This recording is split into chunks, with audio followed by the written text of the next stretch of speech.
Nah, tema kita ini rumah yang penuh berkah. Nah, ini yang kita akan bahas dalam waktu kurang lebih 50-60 menit. Rumah yang penuh berkah. Berbicara tentang rumah yang penuh berkah, maka yang pertama harus kita tempuh, yang pertama harus kita lakukan adalah duit yang kita pakai beli uang rumah itu harus uang barakah. Nah, jangan sampai uang sogok, jangan sampai uang korupsi, jangan sampai uang money politik, nah, atau apalagi namanya itu money laundering. Percaya kalau uang tuyul kau pakai beli rumah, rumahmu bisa jadi mewah, ada kolam renangnya, semua sejuk di dalam. Demi Allah, kau tidak akan bisa bahagia dalam rumah tanggamu. Kau tidak akan dapat rumah tangga yang berkah. Penghasilan daripada rumah yang kau beli itu adalah penghasilan tuyul, penghasilan korupsi, penghasilan rampok. Bahkan misalnya uang itu mestinya sampai ke rakyat, uang itu mestinya sampai ke orang-orang susah, tapi kau potong jatahnya orang susah, kau ambil haknya orang-orang yang susah. Negara meminjam duit dari negara lain, lalu kau jadi kontraktor nipu rakyat, kau ambil uang rakyat, kau bangun rumah, percaya rumahmu tidak akan berkah. Jadi sebelum beli rumah tanya dulu, ini berkah atau tidak? Biasa Nabi bilang, biar tidak berkah ke istri simpanan jini. Pasti lebih tidak berkah lagi rumahmu. Ya, yang pertama, gaspol ini atau rem-rem? Gaspol ya. Tuh. Yang kedua, yang kedua, supaya rumah berkah ini setelah kita beli dengan cara halal, uang penghasilan halal, yang berikutnya rumah itu setelah kita miliki, jangan lupa keluarkan zakatnya. Misal kita punya harga rumah 1 miliar. Nah, keluarkan 2,5%. Berapa itu kalau 1 miliar 2,5%? Saya tidak lancar hitung-hitung uang. Pemirsa, pernah kau lihat uang 2 miliar? Tidak pernah, sama aja. Coba ya. Kalau harga rumah itu 1 miliar, keluarkan 2,5%. Berarti 250. Bukan 25 juta aja sekali. Toh, lebih banyak kau belikan pulsa 10 tahun. Ya, 25 juta keluarkan. Supaya apa? Rumah ini berkah. Kalau Anda beli rumah lalu tidak keluarkan zakatnya, maka pasti tidak akan berkah itu rumah. Kalau rumah sudah tidak berkah, pakai AC, tapi tidak bisa sejuk dalam rumah. Rumahnya, makanannya enak, tapi tidak ada bisa dia makan. Kalau itu tidak berkah. Ingat, zakat dalam Islam itu, andai saja rumah, bangunan Islam ini adalah bangunan rumah, maka dia terdiri dari 5 komponen. Yang pertama, ini coba lihat ini rumah yang cantik-cantik ini. Demi Allah, tidak akan cantik kalau tidak kuat pondasinya. Nah, apa pondasi dalam Islam? Rumah Islam 2 kalimat syahadat. La ilaha illallah Muhammadar Rasulullah. Itu dulu pondasi harus kuat. Ya, sudah ada pondasi, maka harus ada tiang. Ini rumah cantik ini luar biasa, ini semua rekon cantik tuh. Ya, mudah-mudahan ada uang untuk beli rumah seperti ini. Ya. Oh, luar biasa. Ya. Nah, pasti ada tiang-tiangnya. Tidak mungkin ada rumah tidak ada tiangnya. Apa itu tiang? Dalam Islam tiang itu adalah solat. As-solatu imanuddin. Solat itu tiangnya agama. Maka kalau mau rumah ini kokoh, maka solatnya harus baik. Nah, kemudian sudah rumah pondasi, bangun tiang. Sudah tiang, apa yang kita dirikan? Biasanya adalah dinding. Apa ini dinding? Puasa. Puasa itu menahan diri. Puasa itu pengendalian diri. Maka dinding juga ini fungsinya menahan, melindungi. Ya, puasa itu melindungi diri. Nah, ini juga dinding-dinding melindungi dari apa? Melindungi dari angin. Melindungi dari apa? Melindungi dari sengatan matahari. Melindungi dari apa? Rampok dan lain sebagainya. Maka rumah yang baik itu harus ada dindingnya. Dinding ini adalah puasa. Yang ketiga, yang keempat, rumah ini kalau rumah Islam setelah bagus pondasinya, berdiri tiangnya, ada dindingnya, maka yang berikutnya ada apa? Ada tong itu atap-atapnya. Dulu tahu ventilasi. Ini pintu-pintu, jendela. Mana ada rumah tidak ada jendelanya? Kalau ada rumah tidak ada jendelanya pasti pengap. Apa ini jendela? Iya nenek anak Mangkasar Kasakka. Ini mina bilang orang Bugis sekemu, pesui sekemu bos, aja mu seke. Kikirgala paku jambatang. Ini zakat ini ventilasi. Jadi kalau ada orang bagus rumahnya, tapi dia lalai membayar zakatnya, maka rumah itu pasti pengap. Ya, rumah itu pasti panas. Istri di dalam panas. Selalu kepanasan. Baru 1 jam pergi, nah telepon maki. Di mana kok? Di mana kok? Ada aja kudu di kantor. Balik-balik kok. Tuh jenga. Di kantor. Bohong kok. Di kantor kak. Jangan ribu-ribu. Nah dengar semua orang bikin malu-malu kok. Di mana kok? Di kantor. Video call dulu. Pada. Ciniki petala. Coba itu biasanya begitu toh. Repot kan? Nah, kalau rumah kita tidak dikeluarkan zakat, maka penghuninya akan peka. Apa itu? Pengap. Nah, yang kelima, rumah dalam Islam itu ada atapnya. Apa atap ini? Haji. Maka kalau mau, ya kembali tadi ini, ya syarat rumah berkah itu pengadaan rumahnya dulu. Rumahnya harus dari hasil yang halal. Kita peroleh uang itu betul-betul cara halal kita peroleh. Yang kedua, setelah kita punya itu rumah, keluarkan zakatnya. Ustadz, kalau rumah tinggal, apakah tiap tahun dikeluarkan zakatnya? Tidak. Sekali ji, seumur rumah itu. Misalnya begitu lunas, keluarkan zakatnya. Berapa? 2,5%. Tapi kalau rumah itu dikontrak-kontrakkan, rumah itu menjadi bisnis, dia memproduksi duit setiap tahun, dikontrakkan tiap tahun, maka dikeluarkan 2,5%. Dari apa? Dari harga rumah. Apa itu zakat harta? Begini. Zakat harta itu dikeluarkan apabila cukup haul dan nisabnya. Haulnya 1 tahun, nisabnya yaitu 85 gram emas. Artinya apa Ustadz? Kalau Bapak punya harta, rumah yang seharga 85 gram emas. Kira-kira berapa kalau 85 gram emas? Berapa rupiah kira-kira itu?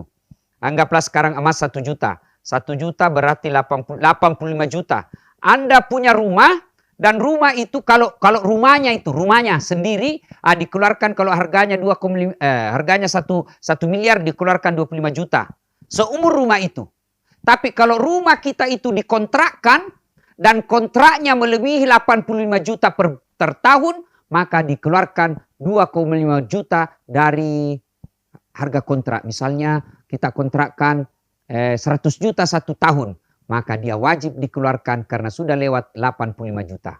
Nah, berapa? 2,5% dari 100 juta itu. Nah, itulah. Nah, inilah cara agar berkah. Yang pertama itu harus fisiknya di rumah ini harus betul-betul islami. Setelah itu, rumah alhamdulillah hasilnya halal. Sudah dikeluarkan zakatnya. Maka bikin rumah itu sesuai sunnah-sunnah Rasul. Apa sunnah-sunnahnya? 1, ya. Ini yang banyak orang Islam tidak tahu. Kalau bisa bikin toilet, jangan berlawanan dengan sunnah Nabi. Sunnah Nabi katakan, jangan kau menghadap kiblat, jangan kau membelakangi kiblat. Berarti bikinlah toilet yang tidak menghadap kiblat dan tidak membelakangi kiblat. Nah, itu sunnah. Artinya apa? Kalau dilakukan berpahala, tidak dilakukan tidak juga menimbulkan dosa. Tetapi kalau mau rumah berkah, maka bikinlah interiornya, bikinlah aksesorisnya yang tidak bertentangan dengan sunnah-sunnah Rasul. Nah, itu lagi. Yang keempat, usahakan rumah kita ada tempat curhat. Ya, apa tempat curhat? Musola. Mana mau kecil, sangat disayangkan rumah besar. 15 kali 30. Ada kolam renangnya, ada tempat biliarnya, parkir mobilnya 3. Tapi tidak ada musola di dalamnya. Tidak berkah rumah bos. Kalau mau berkah, bikinlah ruang yang ada khusus.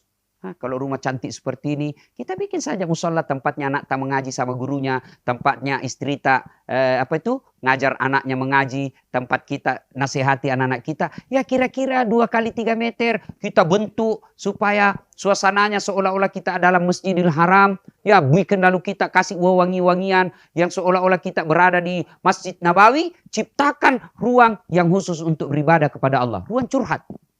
Nah, cuma kita kalau curhat takkan di Facebook. Bertengkar sama istri, tidak kusangka kau begitu, Fred. Pergi suaminya tidak ada kabar 3 hari, kesepian banget. Langsung nasledin temannya, boleh juga tuh diganti. Apa cidak kok.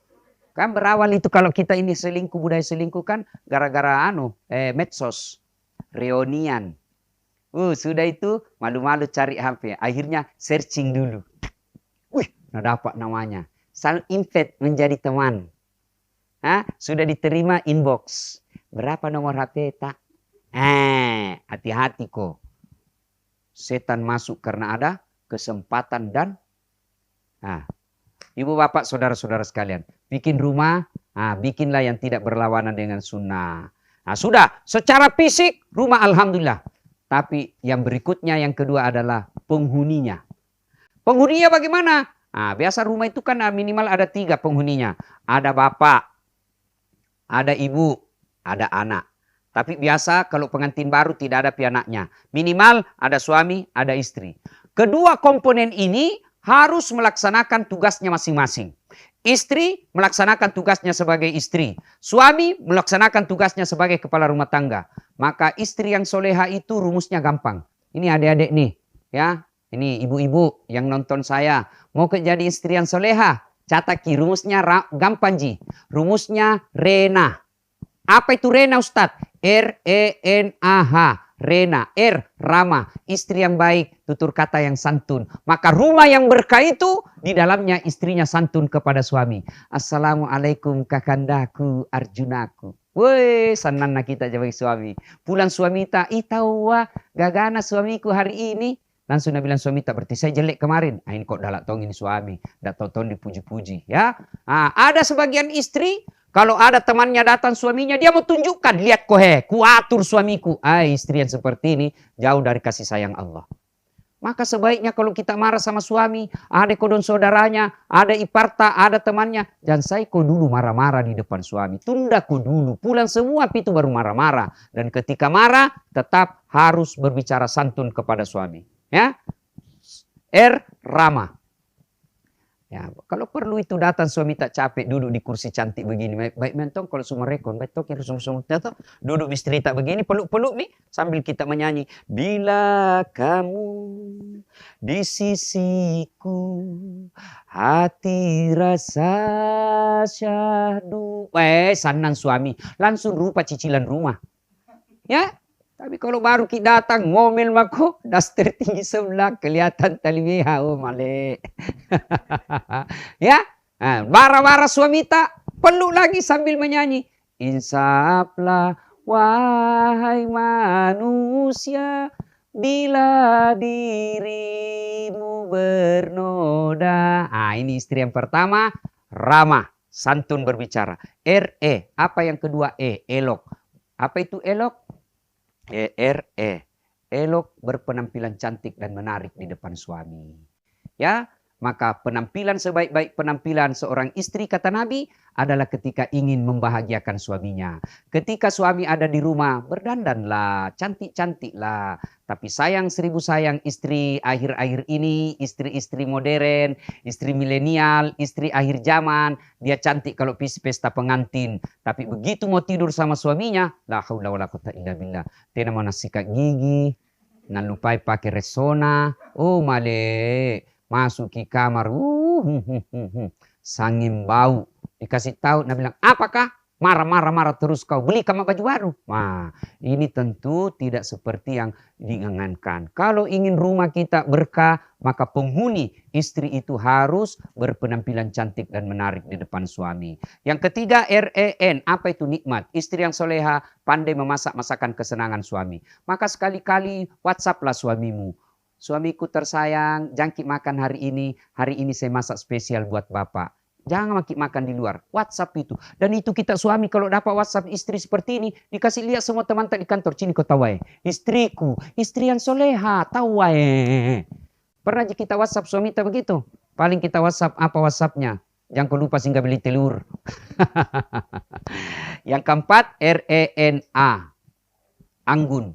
Itu anggun cerdas. Dan yang kelima, hemat. Istri yang soleha pandai memanajemen keuangan keluarganya.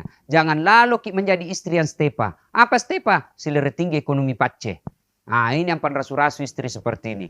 Ibu bapak, saudara-saudara sekalian, ini istri. Lalu bagaimana seorang suami? Suami yang baik itu, satu, tugasnya harus cari nafkah. Silakan cari nafkah dengan syarat halalan, toyiban, wasian. Halal, baik, banyak. Tidak boleh banyak nomor 1. Halal dulu nomor 1. Maka suami harus punya tanggung jawab menghidupi apa yang jadi tanggung jawabnya. Diberikan nafkah anak istri kita. Itu tugasnya suami. Maka suami yang bermalas-malas saja tinggal di rumah, itu yakin rumahnya tidak akan berkah dan tidak akan diridai oleh Allah Subhanahu wa taala. Maka suami yang berikutnya menjadi teladan dalam rumah tangga. Jangan sampai kita larang anak kita merokok. Awas kau kalau merokok, kau nak aku tampelin kau kalau ku dapat kau merokok. Sudah bukan Nabi nak pi kau belikan dulu rokok. Pret. Larang anak kita merokok baru kita merokok.